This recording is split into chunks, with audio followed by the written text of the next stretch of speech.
কাজ বন্ধ থাকবে। ঠিক রথযাত্রার পর গুরু পূর্ণিমা পেরিয়ে যাবে, আমাদের কাজ শুরু হবে। তো আমাদের আগে দেখিয়েছি এরকম মন্দির। আমাদের এখানে বিগ্রহ থাকবে রাধা গোবিন্দদেব এবং গৌর নিতাই।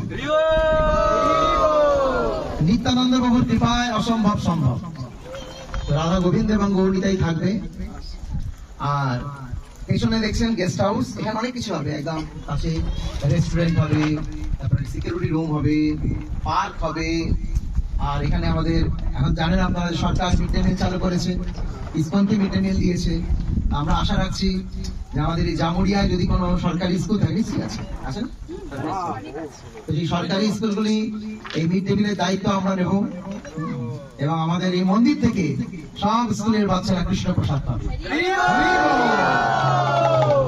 তা আপনারা সার্বিক ভাবে সমস্ত মান অভিমান ভুলে গিয়ে, ধরুন আমি প্রভুকে বলছিলাম যে বাপ ছেলে এই ঝগড়া হলে মনে রেখে দেয়, তো অনেক সময় আমাদের মন কষাকষি হয়ে যায়। জানেন গোলক বৃন্দাবনেও রাধারানীর সাথে চন্দ্রাবলীর ঝগড়া হয়, কিন্তু ঝগড়ার উদ্দেশ্য কি? কৃষ্ণের সেবা। তো যদি আমাদের সেবা করতে গিয়ে কখনো মন কষাকষি হয়, বুঝতে হবে সেটা গুরু গৌরাঙ্গের সেবার নিমিত্তেই হচ্ছে। আবার আমাদের হাতে হাত মিলিয়ে সেবা করতে হবে। দিনাদপি শুনিছে না তররিব সহিষ্ণু নামানিনা মানদিনা কীর্তনিয়া সদা হরি, তবে আমরা হরিনাম গাইব। তা আমি সমস্ত ভক্তদের কাছে অনুরোধ করছি, আমরা হঠাৎ করে আসলে তুলসীনাথ প্রভু আর ছোটন প্রভু গোবিন্দ মনোহর প্রভুকে বলেছিলাম হবে আমাদের বিদ পূজা।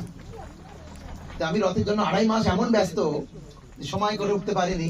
হঠাৎ আমি পঞ্জিকা দেখলাম যে তোর দিন নেই, ওনাকে বললাম রবিবার, এটা আমি শুক্রবার দিনকে প্রভুকে বলেছি রবিবার দিনেই হবে, সবার ছুটি আছে।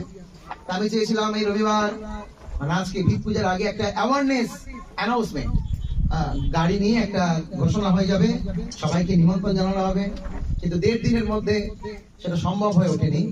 তা আমি রথযাত্রার পর তুলসীনাথ প্রভুকে একটু অনুরোধ করছি যে রথযাত্রার পর একটা এরকম অ্যাওয়ারনেস অ্যানাউন্সমেন্ট আমরা এখানে মন্দির করতে চলেছি। হ্যাঁ, তো এই অ্যাওয়ারনেসে মানুষ জানতে পারবে, কারণ মঠ মন্দির ভিক্ষা করেই চলে, ঠিক না? তা আমি প্রথম দিন আপনাদের কাছে ভিক্ষা করব, আপনারা 1 টাকার কয়েন হলেও দেবেন, নিজে হাতে ভিক্ষা আরম্ভ করছি। হ্যাঁ, তো আপনারা 1 টাকা হলেও দেবেন, দিয়ে এই ভিক্ষা শুরু করবেন। তারপরে এটা চলতেই থাকবে যতক্ষণ না মন্দির তৈরি হচ্ছে। ছোট নাকি তুলসীনাথ কে আসবে? দাঁড়ান তুলসীনাথ এসো না। হ্যাঁ দেখি আপনি রেডি করুন। আমি নিত্য ভিখারি, এদিকে এসো। আর চিরকাল যেন আশীর্বাদ করবেন এই ভগবানের যেন ভিক্ষা করতে পারি।